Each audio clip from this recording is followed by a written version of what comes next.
Faleminderit Ela. Faleminderit të gjithëve për vëmendje.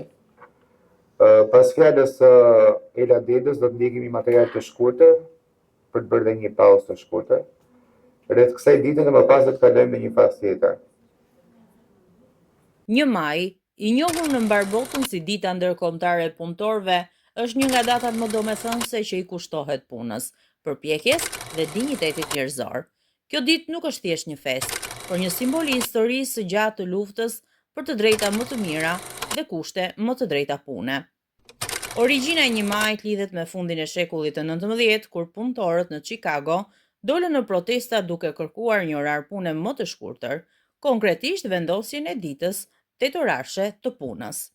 Që nga ajo kohë, 1 maj është kthyer në një ditë ndërkombëtare që përkujton sakrificat e punëtorëve dhe arritjet e tyre ndër vite. Në shumë vende të botës kjo ditë festohet me marshime, aktivitete publike dhe fjalime që theksojnë rëndësinë e të drejtave të punëtorëve dhe nevojën për përmirësim të vazhdueshëm të kushteve të punës.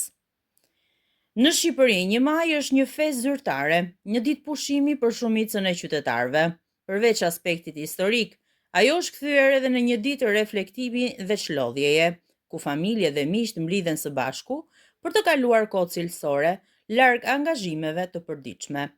Megjithatë, kuptimi i kësaj dite shkon përtej pushimit. 1 maj na kujton se çdo arritje në botën e punës, nga orari i rregullt te siguria në punë dhe trajtimi i drejtë, është rezultati i përpjekjeve dhe sakrificave të shumë brezave. Në një botë që ndryshon vazhdimisht, ku teknologjia dhe sfidat ekonomike po transformojnë mënyrën se si punojmë, rëndësia e 1 majit mbetet po aq aktuale sa dikur. Është një thirrje për të vazhduar të mbrojmë të drejtat e punëtorëve, për të promovuar barazinë dhe për të ndërtuar një të ardhme më të drejtë për të gjithë. Sot, ndërsa festojmë këtë ditë, le të ndalemi për një moment dhe të vlerësojmë çdo përpjekje dhe çdo kontribut që ndihmon në ndërtimin e shoqërisë sonë.